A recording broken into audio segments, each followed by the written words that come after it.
Wadhi nyime ka oganda jo Kenya nyalo yudo fungruok machielo bang' riwruok mar okinde pacho ka mano LSK ochwalo bura e doho mar kumo piny owacho kuom juogo jotich omenda mar gero udi.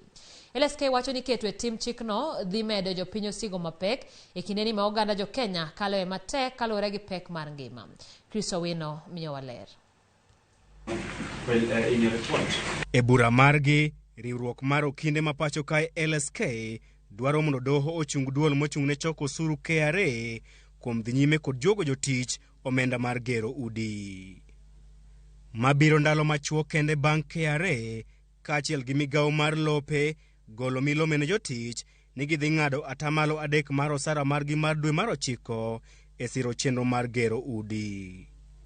Riwruok mar LSK onyiso doho ni piny owacho ne odhi ataro kod chik kuom nerem e loso chenro malong'o mar kawo pach jopiny motelo ne keto e tim chik makamano. LSK medo wacho ni chik mar juogo jotich atamalo 1.5 mar gero udi onge tiende kaluwore ni moko kuom jotich ma idhi juogo omenda makamano osegero utegi e miethgi kaachiel gi bombe ma pacho kae. E oboke margi, LSK onyiso doho ni juogo jopiny omenda mar gero udi dhi medo gi osigo mapek e kindeni mapek mar ngima omako jopiny mafuanda.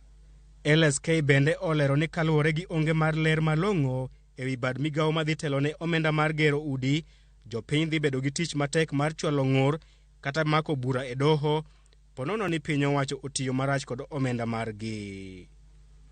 Wechego bende osir lwedo kod ker mar okinde ma pacho kae, Eric Theuri. Considering that this is a levy that is collected on salaries.